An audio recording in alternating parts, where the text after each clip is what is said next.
PM, only on GB News, Britain's news channel. Westminster's full of talk, but out here, it's the real world. Am I allowed to talk now? No, that's it. This is where it matters, real people and real lives. That's what politics is all about. In fact, this Trump made a good start. No. Straight answers, no spin, and just a couple of pints. How many fingers have I got up? About 10. So join me for Lee Anderson's Real World every Friday at 7 PM, only on GB News. The People's Channel, Britain's news channel.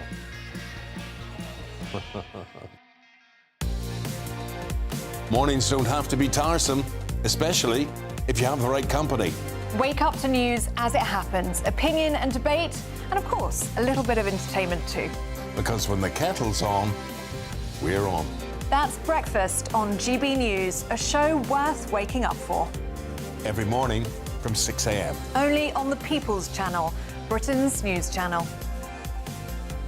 We'll spread the news, you spread the word. From the school run to the home run, watch a new show for all of Britain. So he can say whatever he wants. A straight-talking show where all voices are heard. And, you know, when are we going to stop talking about smashing the gangs and actually do it? With the stories that matter from every part of our country. There's a bit of a crash landing there for your Chancellor. Bold, fearless and standing up for you. That's me, Martin Daubney, 3 PM till 6 PM, weekdays, here only on GB News. The People's Channel, Britain's news channel.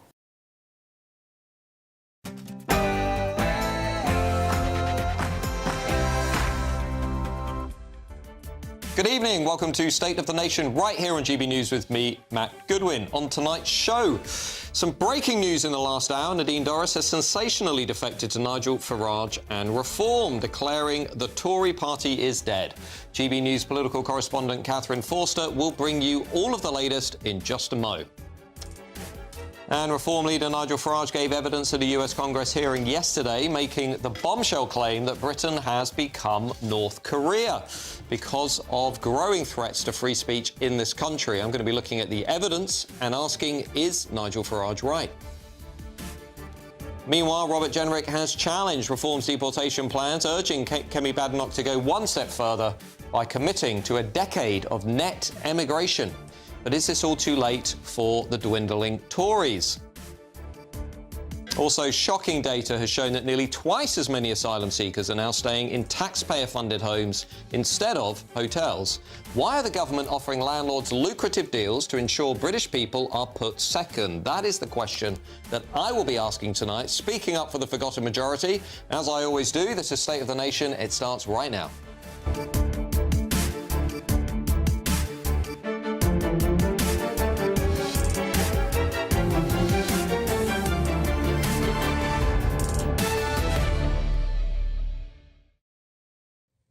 Now, all that is to come tonight, but first, let's get the news with Sam Francis.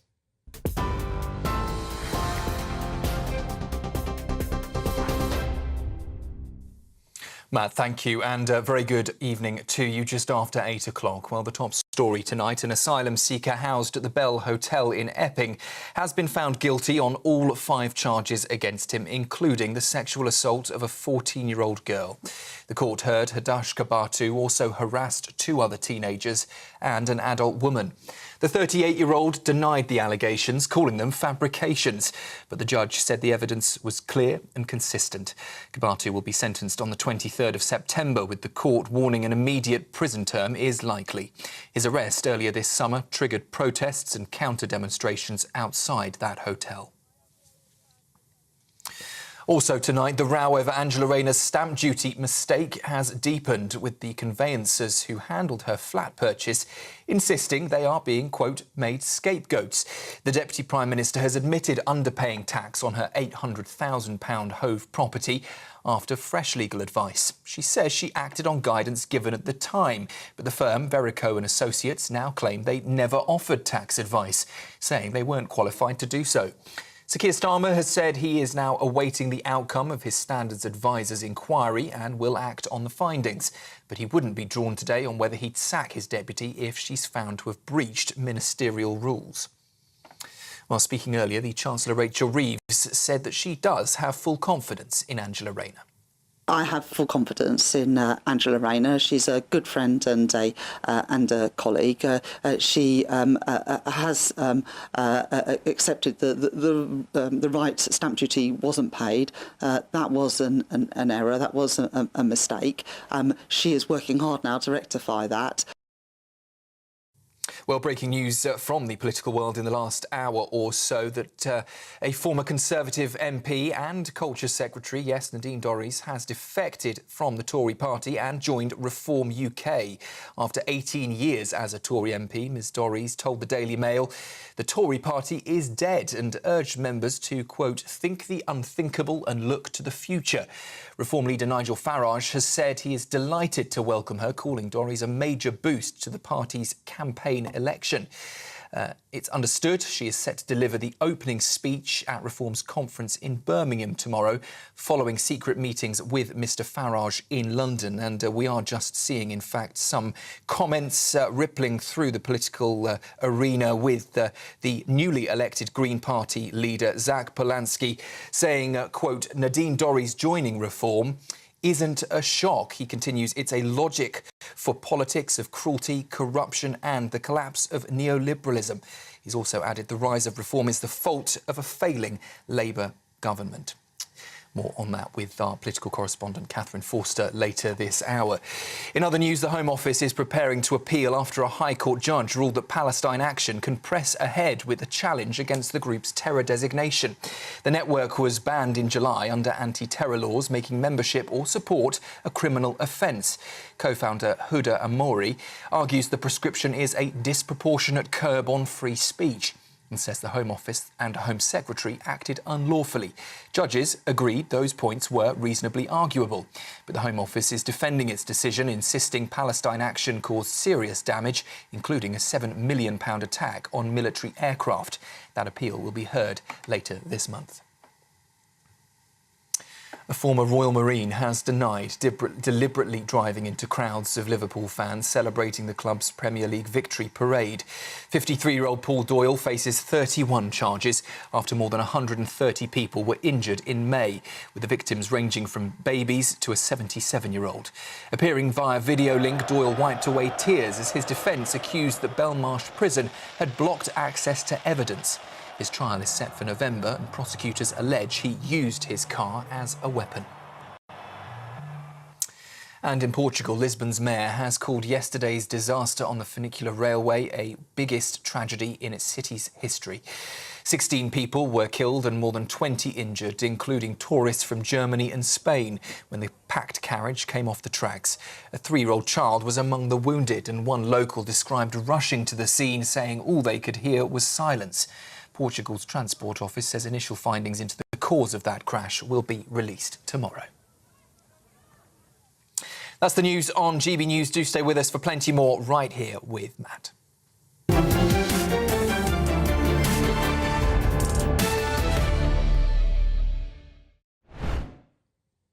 Well, welcome back to State of the Nation tonight with me, Matt Goodwin, right here on GB News. Now, we have just been hearing about the bombshell news regarding the defection of Nadine Dorries to Reform, joining Nigel Farage and his growing crusade to take over the UK's political system. Let's get the latest on this with GB News political correspondent Catherine Forster. Catherine, firstly, what are you hearing about this defection? And secondly, how significant is it, do you think?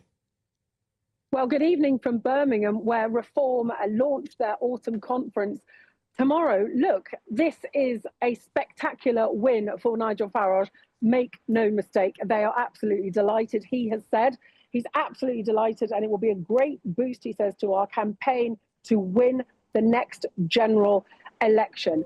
Nadine Dorries was a culture minister under Boris Johnson. She was a huge admirer of Boris Johnson. She was Conservative MP for 18 years, a working class girl who made very, very good indeed. But she's given an interview to the Daily Mail and she has said on X, the Conservative Party cannot win the next election.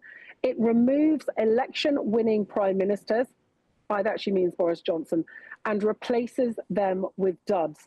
She goes on to say, its members now need to think the unthinkable and look to the future. Now, this is not, of course, the first Conservative defection. We've had a few of them.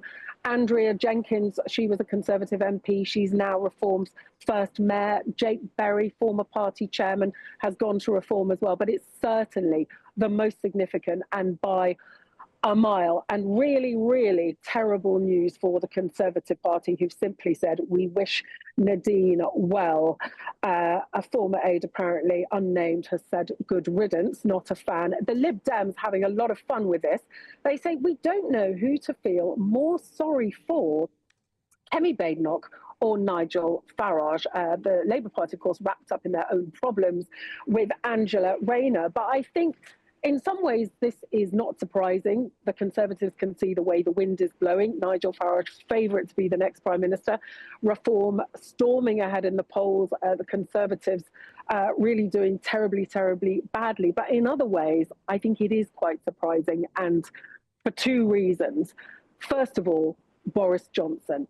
Both Andrea Jenkins, who's now a Reform mayor, and Nadine Dorries particularly, were massive admirers of Boris Johnson. To them, he could really do no wrong. And, you know, Nadine Dorries resigned. She thought she was going to get a seat in the House of Lords. It didn't happen. She wrote a book saying that there were dark forces at work that had plotted to take Boris Johnson out. But she's now saying that the Conservative Party is finished. She's given up hope. Now, I interviewed Boris Johnson just a couple of days ago for GB News, and he told a very, very different story. He said, of course not, of course we're going to come back. The one point on which they were agreed was, in their view, it was a terrible mistake to get rid of Boris Johnson.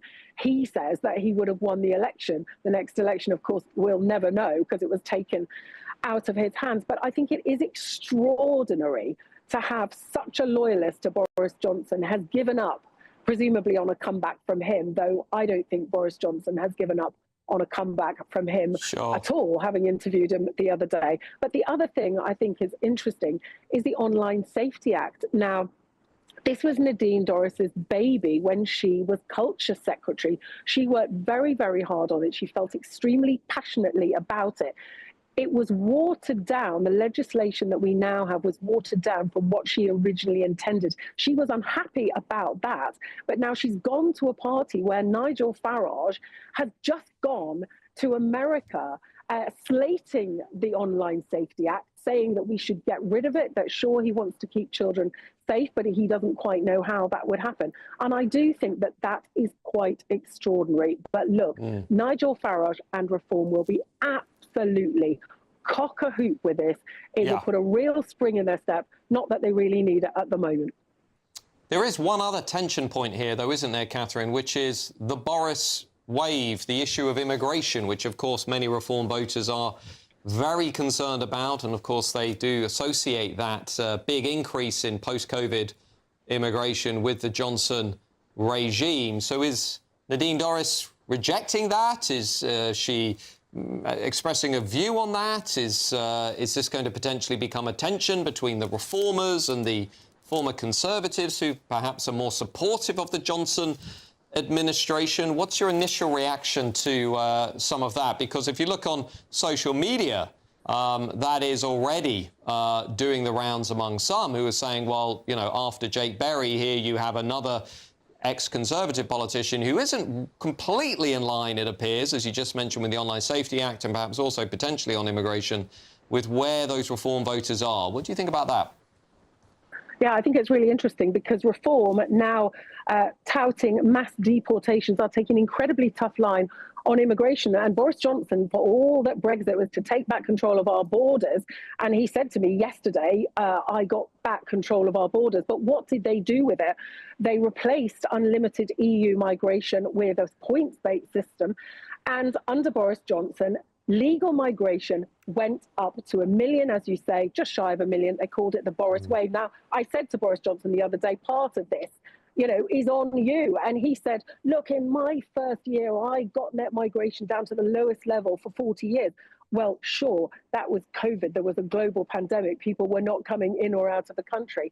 And I said to him, you know, the Boris wave up to 1 million. And he said, well, you know, Ukrainian students, etc. But look, it was much more than that. It was conscious decisions that were made to bring in workers from all these other countries around the world, rather than EU, this dependence on immigration that we've seen for so long, although successive governments have promised us something different.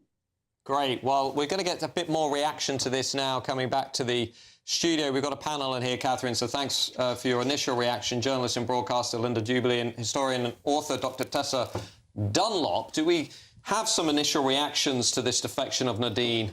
Doris, do we think this is potentially as significant as some are making out? Well, Catherine referred to it as a spectacular win, but given that Nadine Dorries, I mean, she's sort of Boris Johnson's fluffy blonde attack dog, wasn't she really? She's no longer a sitting MP. Even when she was a sitting MP, she started trolling the Conservative Party from within the Conservative Party and then couldn't be winched out of her seat quick enough. So I don't think this is surprising, and it won't deliver necessarily another seat for Reform at the next election, given that she's not sitting. It's just what I sort of call fluff. It's a sort of fart in the calendar. Linda. But it's a very high-profile move, and I think that this will help Reform, because Nadine Dorries, whatever you think of her, and I've read her book, and I think it's entertaining but a little bit naive. To think that kind of politicking is anywhere kind of scandalous revelation was ridiculous. That's just the way politics works. I think she is still a high-profile ex-cabinet minister who many people perceive to have stood up to the axis of posh public school boys of David Cameron and George Osborne. Now, a lot of people like her, and a lot of people will think this is a great move. And as far as the tension points of the Boris wave and the online safety bill, I think the amazing thing about politicians, most of all, is perhaps their expediency. And I think what will happen here is that will be forgotten in the interests of the high-profile interaction and resonance she will create. There are a few people, Tessa, saying online, well, we've got a lot of Conservatives. We've got a lot of former Conservatives. You've got Jake Berry, Nadine Dorries. You've got a lot of local, regional Conservatives joining. Where are the Labour people? Where are the ex-Lib Dems? Where are the none of the aboves?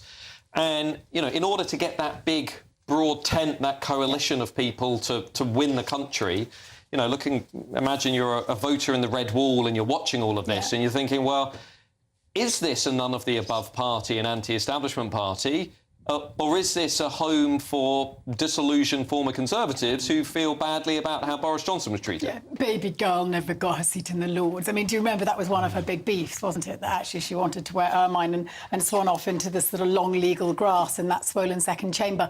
I think you make the point that she was the working class girl, and that, in a sense, helps her cut through across both blue and red walls. But on the other hand, it does have a very retro feel, this. It's not moving Reform into a brave new world, but rather reinforcing where it's parked its main guns facing the Conservative Party. If it really wants to have that massive breakthrough, then I don't see it happening here. But the other thing I was just going to say, Linda, is, you know, there are a lot of people outside of politics that potentially could be brought in, the celebrities, the public figures and so forth. Now, maybe they're being held back deliberately. Maybe there's a sequencing that's going on here. That, you know, Nigel Farage and his team have got a longer-term plan. But to build this cross-class coalition, this cross-country coalition of people, you're going to need more than former Conservatives. I think you've got to have a really big plan and you've got to implement it really diligently. Let's not forget David Cameron's disastrous attempt at opening the list to ordinary people. I mean, that was just a silly PR ploy. This has to be done seriously, and I agree with Tessa. You know, Reform has to have a much wider appeal to the voter, because the voter is disillusioned with politics in general. Especially establishment politics. And Nadine Dorries, in many ways, personifies that. No, I don't think she does. Well, but towards the end, there was trolling within her own constituency, graffiti, Nadine Dorries out, because there she was taking her swollen, compared to many people's salaries, MP pay, and she wasn't actually acting as a constituency MP. But she is rebellious, she's countercultural, she's got that sort of common touch. She's got grit in the oyster. Absolutely, she has. A bit. A bit, but she's also heavily tainted by the Boris Johnson administration. This is someone who started in the NHS, someone who worked, you know, shift work, someone who, you know, who has led a fairly ordinary life to start with, and then actually made an incredible success of writing these chick-lit novels that turned her into a multi-millionairess. I mean, you can't deny the amount of hard work she put into her career before ever going into politics. As we're seeing with Angela Rayner at the moment, don't matter where you come from. Ultimately, it's what you did yesterday and perhaps the day before yesterday. Oh, of course, I would believe that. We are also on the eve of a very important conference for reform where we're going to see a number of big announcements and also people taking to the stage, including Nadine Dorries. It's a really pivotal 48 hours ahead for Nigel Farage and his party. Now, after the break, we're going to be looking at the Conservative politician Robert Jenrick, because he has come out this week and he has challenged Nigel Farage's and Reform's deportation plans, urging his party, the Conservative Party, to go one step further by committing to, and I quote, a decade of net emigration. But is this all too late for the Tories? We're going to be debating that question in just 1 minute.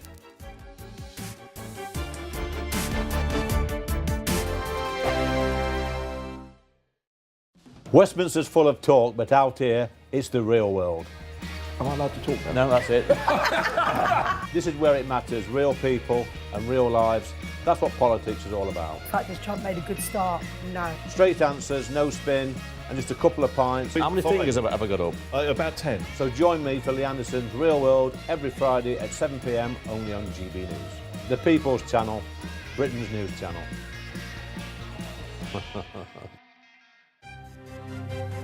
GB News Breakfast, every day from 6 a.m. She's got it all wrapped up, hasn't she? Yeah, £2,000 worth of gifts all set to go under the tree. I admire people who go out to the Christmas Eve and buy all their presents. Oh, it's hellish. It's hellish. Have you done that? I have done it once or twice, yeah. Oh, dear. So you have to buy for so many people, the dog, the cat, your partner. I mean, honestly. It's never ending. Never ending. I've tried stockpiling before, and then when it comes to Christmas Eve, I'd get everything out thinking I've got loads and loads and loads. And I feel like I haven't got enough, and then I end up panic buying. I like the whole festive period. It's my birthday 2 weeks before Christmas, so I like doing the shopping when the trees are up and the lights are out, and it's like, you know, proper Christmas vibe to it. It just feels wrong doing it so far in advance. So you're Sagittarius? Yeah. What day do you? I'm the 16th. I'm just before you. I'm the 11th. Oh. That's my granny's birthday. I know. Nice date. Yeah. Do you like to shop physically in person in the shops? Would you do it online? Normally, all year round, I absolutely loathe shopping, absolutely loathe it with a passion. But I do like Christmas shopping. I like buying stuff for other people. Oh, that's nice. And toys for your husband. And toys for my husband. Yeah, we're talking about Christmas toys as well, weren't we, earlier on? Yeah. And the thing I was saying to Biggins is about sort of like buying toys for grown men. Yes. But my husband is at that age now where he's reliving his past, and I want to buy him the little toys he couldn't afford when he was a kid. So what sort of toys are we talking? Little cars he couldn't... Not that, no. Don't go back to that conversation. What, like electric? The little cars he couldn't afford when he was a little boy. There were little Tonka toys, and he couldn't afford them when he was a kid. He had second. Is it Hot Wheels? Yeah. Hot Wheels? Hot Wheels. Hot rods. Hot rods. Hot Wheels. Carry on up GB News Breakfast this morning. Yeah. Hot rods are the big racing cars, aren't they? Yeah, very big. Hot Wheels. GB News, the People's Channel. You want to know what's really going on in the corridors of power? Labour don't know what to do with you half the time, and that makes you quite lethal in the chamber. Get behind the headlines with Chopper's political podcast. Join me, Christopher Hope, as I sit down with the great and the good of British politics. We'll see where this ruling takes us. These are the stories shaping our nation. Chopper's political podcast, available now on all platforms. Listen in and stay ahead.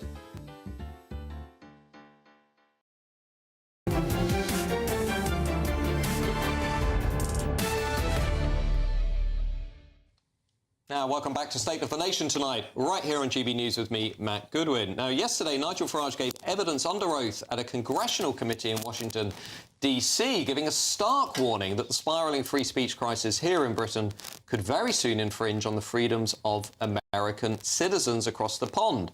Watch this. Come today as well to be a klaxon, to say to you, don't allow, piece by piece, this to happen here in America. And you would be doing us and yourselves and all freedom-loving people a favour if your politicians and your businesses said to the British government, you've simply got this wrong. At what point did we become North Korea? While reminding Congress that Britain is the land of the Magna Carta and the mother of Parliament, Nigel Farage argued that the country has sunk into an awful authoritarian situation. As you heard there, he added the bombshell claim that Britain has become North Korea. And do you know what? I do think he is absolutely right, and here's why. For years now, we've had a full frontal assault on free speech, free expression and individual liberty in this country, and there was no better reminder of this than the events that unfolded at Heathrow Airport on Monday. The prominent comedian and co-creator of Father Ted, Graham Linehan, was arrested on his return to the UK from America by 5 armed police officers. What on earth is going on? Asked many people across the country. Well, he was arrested on suspicion of inciting violence in relation to posts on X. And while Sir Keir Starmer has issued statements calling for a change of direction, the blunt reality is that the police were only responding to how this authoritarian Labour regime has been imposed on our country from Tony Blair through to Keir Starmer today. And, of course, along the way, it was mainstreamed by the useless Tories and is now being further entrenched. So what else do I think brought Nigel Farage to this conclusion? The creeping rise of these Orwellian non-crime hate incidents that are being used to shut down our national conversation, to try and control what we can say and what we can't say. The hideous cases of Lucy Connolly, the Telegraph journalist Alison Pearson, all of which show our laws are being weaponised by police forces who appear more interested in controlling our speech than protecting our streets. At the same time, the expansion of taboos like far-right, hate and misinformation, all of which are used to try and discredit opinions and beliefs that the elite class in this country disagree with.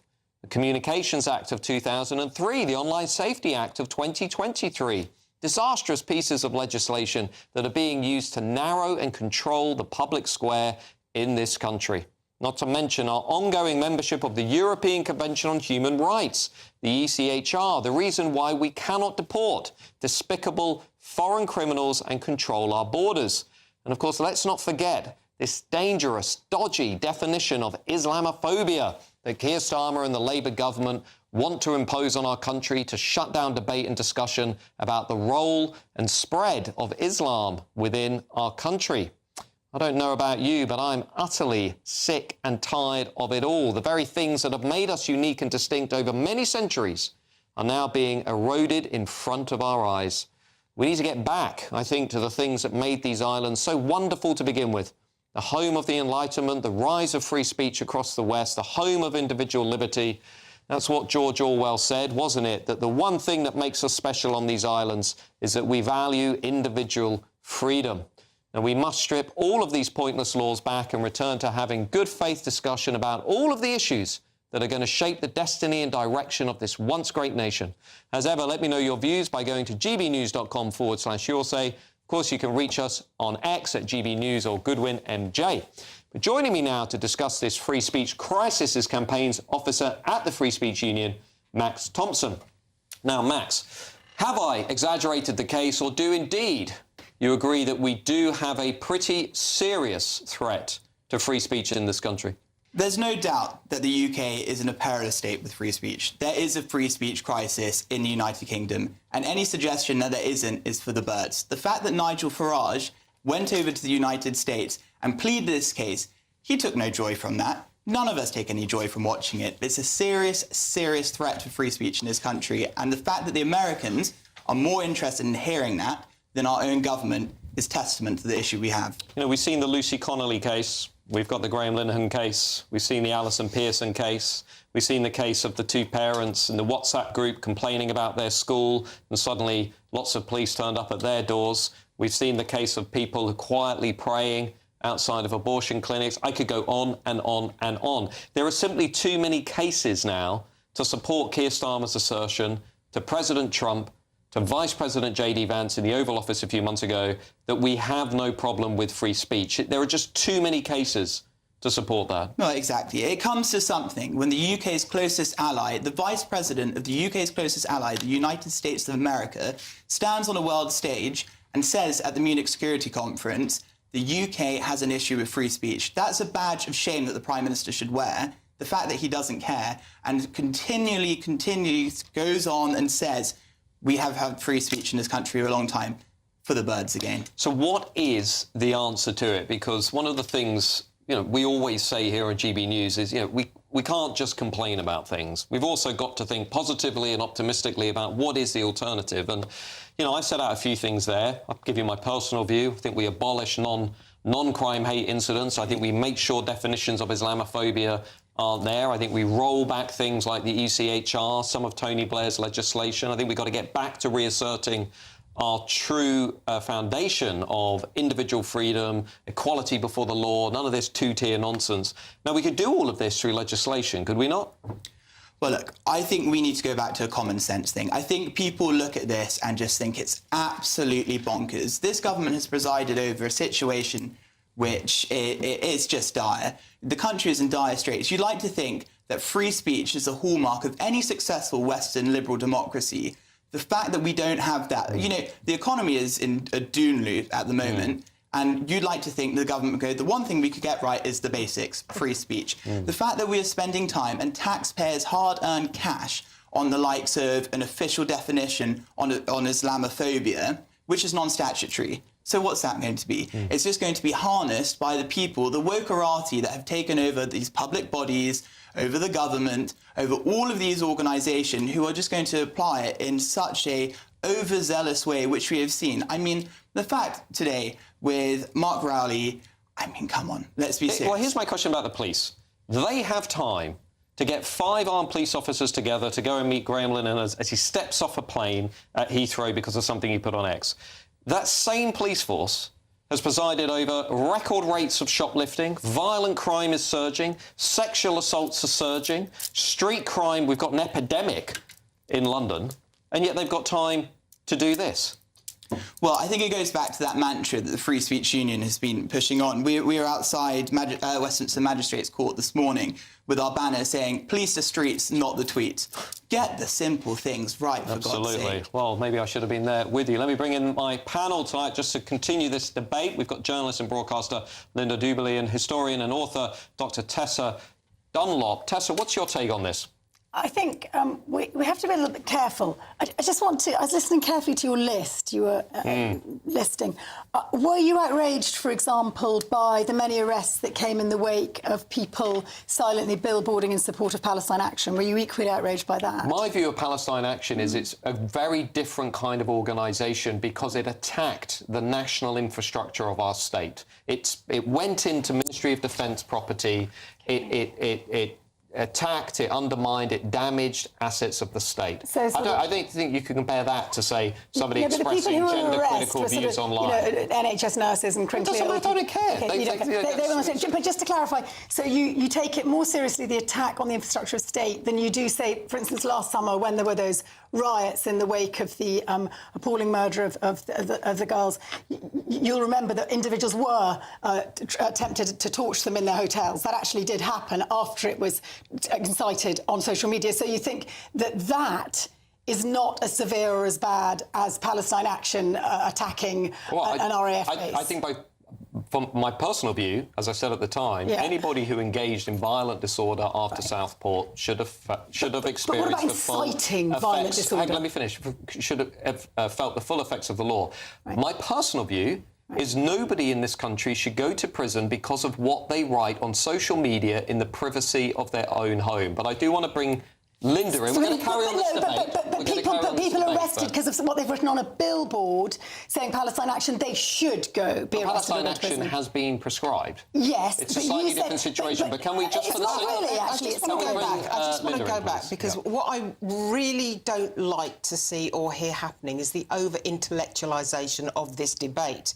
What I heard Max say there was he wanted common sense to come back into all these arguments, and I think that is the point. Now, if you speak to any journalist who did any proper training, they will tell you they were taught when they first started, don't cry fire in a theatre. That is the rule. Now, when you post something, It is, you can post anything you want as long as it doesn't invade privacy, it's not defamatory, slanderous, libelous, or it does not incite racial hatred or violence. Once you haven't broken those rules, you can say what you want, and that's fairly standard. I don't understand what the complication is here. But under the Public Order Act, it's not quite as clear-cut as that. So I can offend you, but I can't harass you. So what is, and I can't incite harassment towards you. And I think these are the very grey areas that perhaps do need tightened up and clarified in law. Because I'm not clear when my offending might become harassment and when that might trigger an armed police officer. And I think if I don't understand that, how can people on the street understand? And this is what Mark Rowley has said today, which is that the police are now saying we need greater clarity. Wes Streeting, the Labour minister, has come out and said he thinks we need to change the law. I think Keir Starmer's pretty close to saying the same thing based on his statements today. So we might actually be on the cusp of something quite significant. Well, it's refreshing to see Wes Streeting has now woken up to this and has indeed used the free speech's slogan, police our streets, not our tweets. It's refreshing. However, you're totally right. It does need to be a common sense approach. But the main thing is here, over 30 people a day are arrested for online posts. Isn't that madness? And actually, if you talk to frontline policemen about this, they don't want to be involved in it. But the thing is, we've just had a summer where there's been over 3,000 protests, which has stretched the thin blue line like never before. I'm presuming none of you guys want to see excessive public expenditure policing our streets unnecessarily. Most of those protests are championed, are promoted online. It's naive to suggest that what's said online has no impact. Sorry, just to be clear, I agree 100% with those protests, as long as they remain peaceful. But they don't always, do they? Often they've led to arrest and they've led to violence. You disagree with people protesting across the country? I disagree when it becomes violent or unpleasant or racist. Well, I don't think anybody would have an issue with that. I think the protest... But we can't pretend that what's being pushed online doesn't result sometimes in violence on the streets. That's what I'm trying to say. Well, sometimes, in those particular cases, but take Lucy Connolly as an example. Lucy Connolly was sent to prison for the best part of 3 years for something she tweeted and a few hours later deleted. And she then said, I do not engage or support violence. Where is the Christian notion of forgiveness in this country? I would not have sent her to prison. Well, hold that thought, because the debates on the show will continue after the break, because we will finally be talking about Robert Jenrick, who has challenged Reform's deportation plans, urging the Tories to commit to what he has called a decade of net emigration. We'll be debating that in just 2 minutes.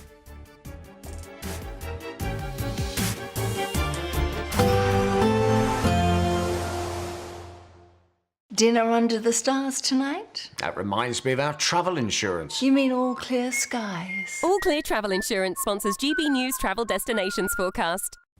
Whilst it's feeling pretty autumnal across the UK at the moment, it's a different story across southern Europe. Lots of places having generally fine, often sunny and still pretty warm weather. That being said, across some eastern parts of Spain tomorrow, it's looking quite damp, and we do still have some heavy thundery rain across parts of northern Italy into Switzerland and Austria, even some snow over the Alps. Otherwise, like I said, lots of fine weather to be had, and that's the theme as we go through the weekend into next week. All Clear Travel Insurance sponsors GBNews travel destinations forecast. Good evening. Some very heavy rain in places today, but it's all shifting away now, and tomorrow looks an awful lot calmer. The winds will be lighter. Most of us will have a dry day.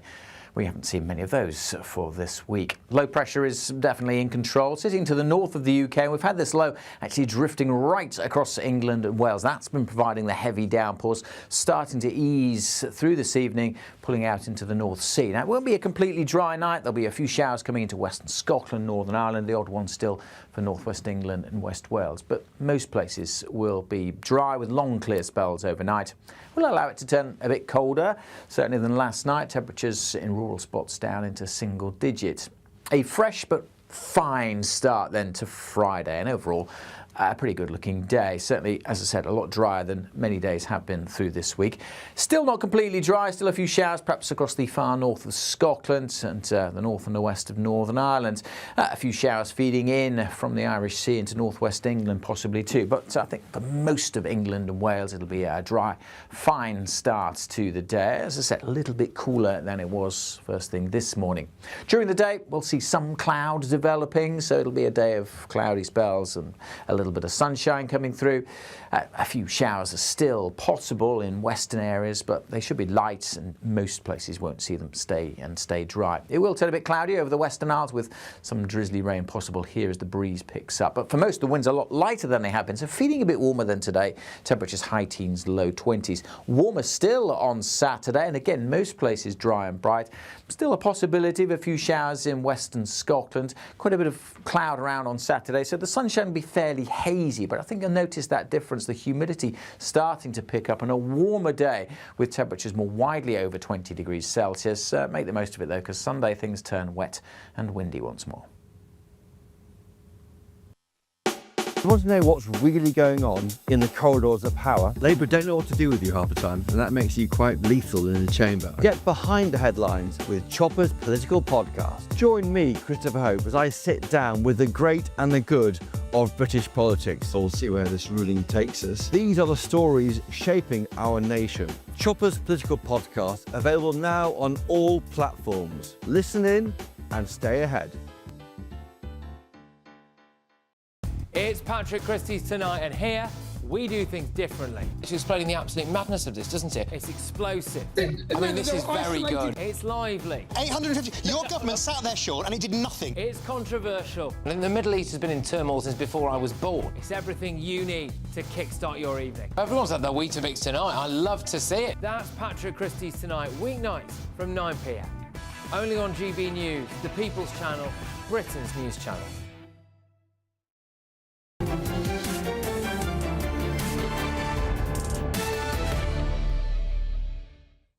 Welcome back to State of the Nation, right here on GB News Tonight with me, Matt Goodwin.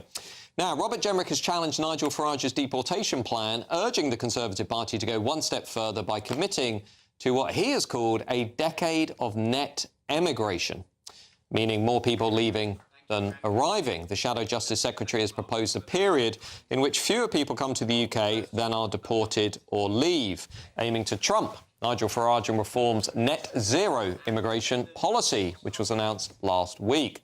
Well, Jenrick's proposals include detaining all illegal migrants, including children, and quitting the European Convention on Human Rights. But is this all just too little, too late? Well, joining me now to discuss all of this is my panel, journalist and broadcaster Linda Jubilee and historian and author Dr. Tessa Dunlop.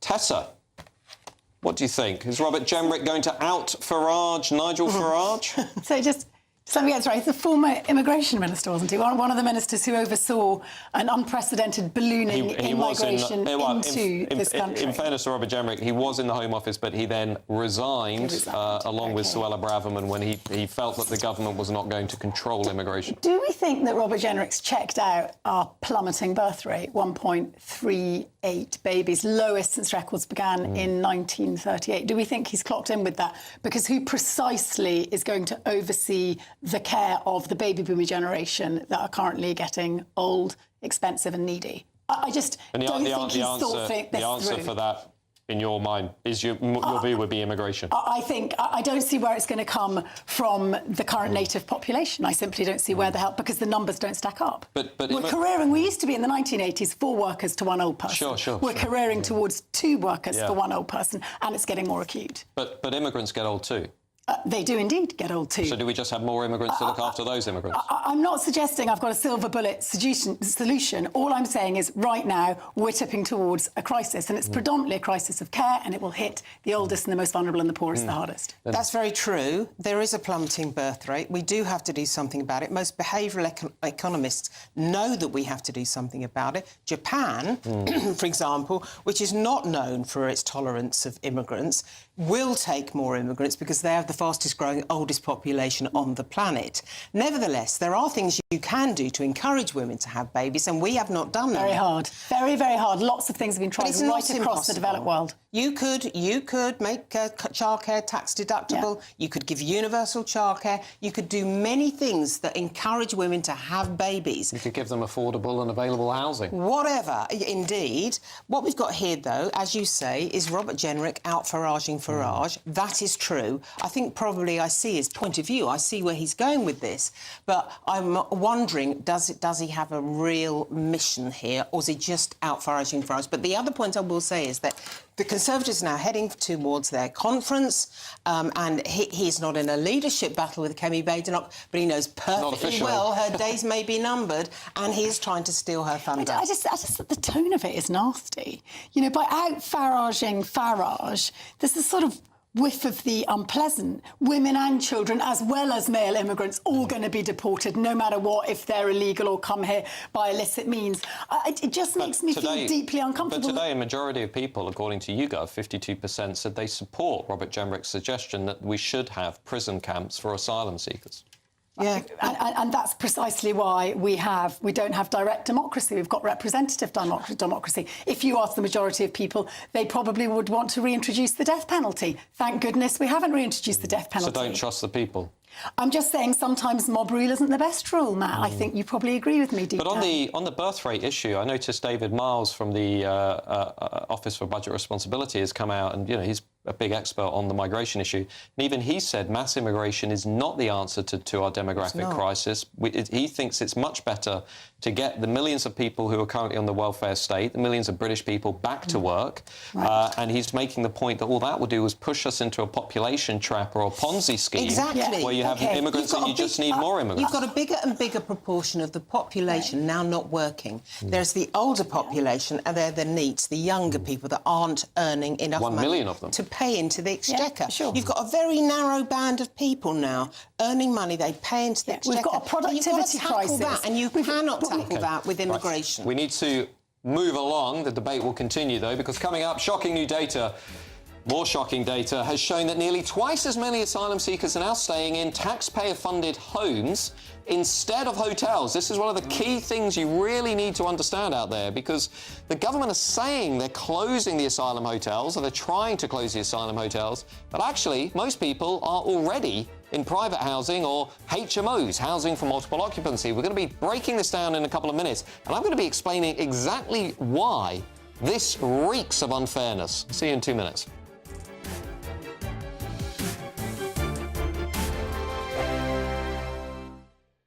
At GB News, we love to hear from you, our loyal community. So drop us a line at gbnews.com/yoursay. There you can talk to each other and also to the presenters live on air. gbnews.com/yoursay, because GB News is your channel, Britain's news channel. Hi, I'm Michelle Dewberry, and my show is your opportunity to cut through all the noise and dive in headfirst to some robust debates. Ideas clash. Situation, isn't it? Because the failure is... You're deliberately avoiding my point. Nothing's held back. And if you think this is the end of it, wait for more. And we do not shy away from the difficult stuff. Sometimes I want to shake people and say, if only you understood. So join me on Jubes & Co. weeknights at 6 p.m, only on GB News, Britain's news channel. Westminster's full of talk, but out here, it's the real world. Am I allowed to talk now? No, that's it. This is where it matters, real people and real lives. That's what politics is all about. In fact, has Trump made a good start?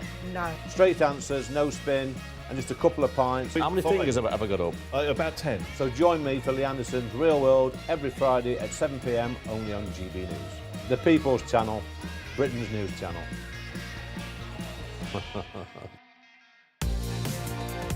Mornings don't have to be tiresome, especially if you have the right company. Wake up to news as it happens, opinion and debate, and of course, a little bit of entertainment too. Because when the kettle's on, we're on. That's Breakfast on GB News, a show worth waking up for. Every morning from 6 a.m. Only on the People's Channel, Britain's news channel. We'll spread the news, you spread the word. From the school run to the home run, watch a new show for all of Britain. So he can say whatever he wants. A straight-talking show where all voices are heard. And, you know, when are we going to stop talking about smashing the gangs and actually do it? With the stories that matter from every part of our country. There's a bit of a crash landing there for your Chancellor. Bold, fearless and standing up for you. That's me, Martin Daubney, 3 p.m. till 6 p.m, weekdays, here only on GB News. The People's Channel, Britain's news channel. Britain was once the envy of the world. But look around. A nation that no longer knows what it is or where it's going. A country that's broken. How do we fix Britain? How do we bring it back? Friday night with Matt Goodwin at 8 p.m, only on GB News. In the GB Newsroom, we bring you the news as it happens. With our team of dedicated journalists across the UK, we're ready to keep you up to date with what's happening every half an hour, every single day. Bulletins here on GB News. The People's Channel, Britain's news channel.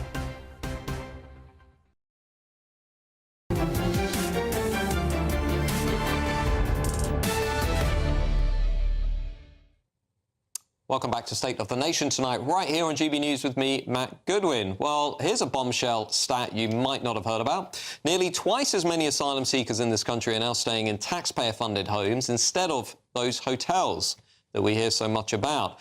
As private companies like Serco, backed by the British state, backed by British taxpayers, are now offering landlords lucrative deals, as they've done for many years. 38,000 migrants are staying in the hotels, or were staying in them at the end of last year, compared to 66,000 who are staying in these dispersal accommodations, mainly HMOs, housing for multiple occupants.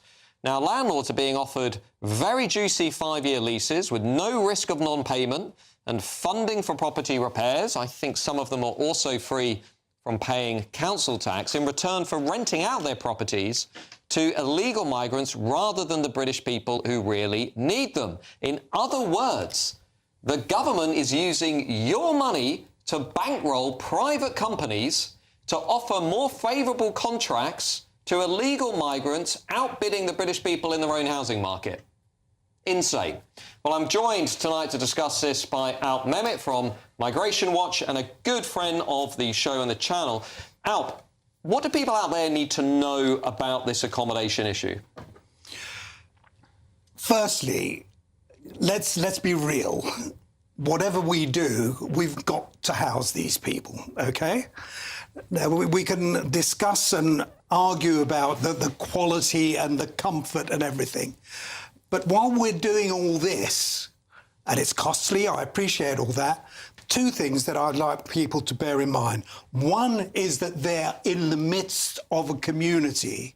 They have the freedom to roam around. They have money in their pockets. And very often, we just don't know who these people are. That is wrong, wherever they're staying, be it in hotels or be it in houses. So I would say, let's stop talking about it. Let's stop them coming in. That's more important. So Keir Starmer this week hitting Twitter saying he's protecting children because he's banning them from getting fizzy energy drinks, but at the same time is allowing tens of thousands of unvetted migrants, as you say, putting them into the heart of our communities and essentially using the British people's own money to bankroll companies like Serco and others to outbid the British people in the housing market. Now, this country is based on a notion of fairness and fair play, and this is driving a truck through that sense of fairness, isn't it? It is a Labour government that talks about solidarity, that talks about defending working people, that is taking those people's money and using it to ensure that these companies can offer more favourable contracts to illegal migrants. Yeah, no, it's wrong. Absolutely wrong. And it's the fairness, I think, that gets to most people. It's the fact that... And this isn't just white Brits, middle class and all everybody. that. This is everybody, including migrants, who regularly write to me... Who play by the rules. Who play by the rules, and they say that this is wrong. Let's bring in the panel, Tessa Dunlop and Linda Duberly. Tessa, what's your initial reaction to my initial reaction, I think the story was first broke in the Daily Mail, did it? And now you've picked it up. It's just... It looked to me like phony outrage. I mean, last week we're outraged by hotels, and now we seem to have got over that, and we've now moved on to the idea that they're being housed at all is outrageous. I wonder where you do want them to go in the immediate moment, like right now we're talking about, because there is a discussion about where we will house people who have come in. Ministry of Defence Estates. Yeah, right. yeah, So you think that can be done for free overnight? Well, when we imported, well, I say we, when the politicians imported thousands of Afghans without telling us, they suddenly found 2,200 spaces for Afghans.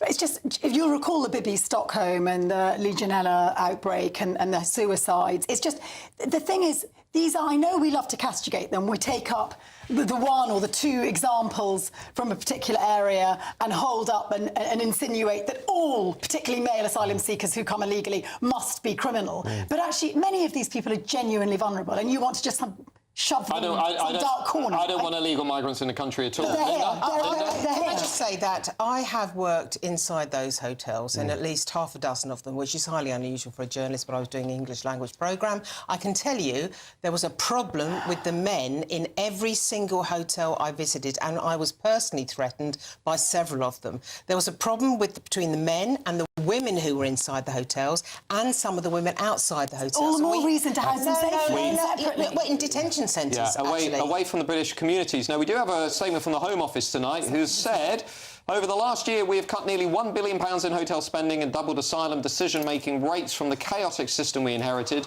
We aim to close all asylum hotels by the end of this Parliament, working with local authorities to ensure balance and sustainable accommodation. And we also have a statement from Serco, that company I mentioned, who said they could not comment on specific arrangements for individual properties, adding, we work with private landlords to source a mix of available accommodation in both houses of multiple occupation and family properties within a rent cap set by the Home Office. Well, those are two statements that, of course, will clarify the situation. Of course, lots of concern out there. But coming up after State of the Nation is Alex Armstrong, covering for Patrick Christis. Alex, what have you got coming up? Brilliant show, Matt, as ever. Well, we've got a big show lined up for you. It's raining Raina today, isn't it? She's been blaming the legal advice she's received, but that legal firm has turned around and said it wasn't us. So who is to blame here? Is she toast? I'll be digging into that, trust me. I've also been teasing a lot of you online. I've got a very special guest joining me in the studio. I wonder if any of you have clocked on what it is, so stay tuned for that. And I'll also be asking whether you've been called far right and whether you are actually just been right so far. See you after the weather.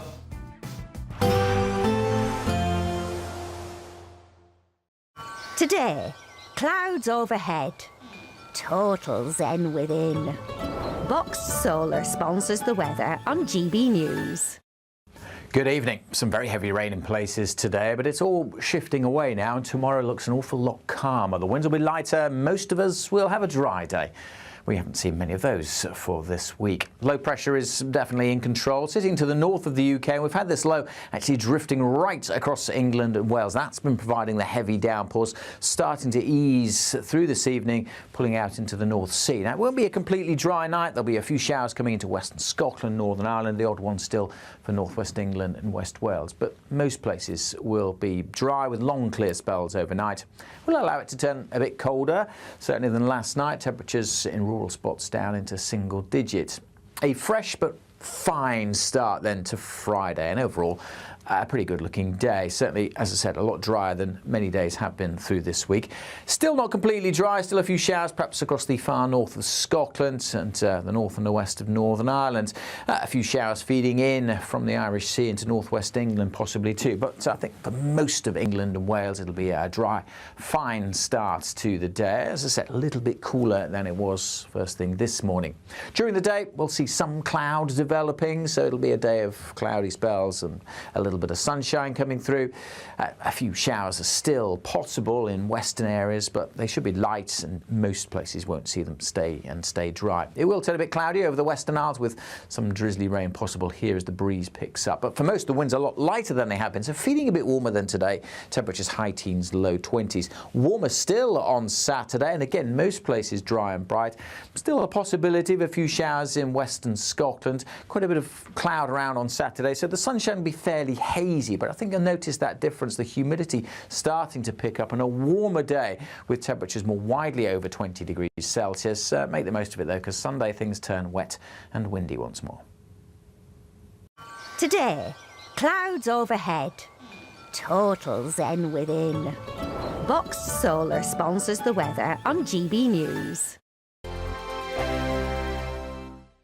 It's our biggest Great British giveaway to date. You could be driving away with this brand new Benamar Primera motorhome. This 4-berth home from home comes complete with integrated kitchen and bathroom areas and has all of the tech you'd expect from the latest 2025 model. We'll also give you an incredible £30,000 in tax-free cash to make sure that any adventures you take in your new motorhome are taken in style. For a chance to win, text WIN to 63225. One entry costs £2.50 plus one standard network rate message, or text BONUS to 63225. 5 entries cost £5 plus one standard network rate message. Go to gbnews.com/win. Entries start at £2.50. Call 0903 686 3232. Calls cost £2.50 plus your network access charge. Or post your name and number to GB16 PO Box 8690 Derby DE1 9TT. UK only. Entrance must be 18 or over. Lines close at 4 p.m. on the 31st of October. Please check the closing time if listening or watching on demand. Hi, I'm Michelle Dewberry, and my show is your opportunity to cut through all the noise and dive in headfirst to some robust debates. Ideas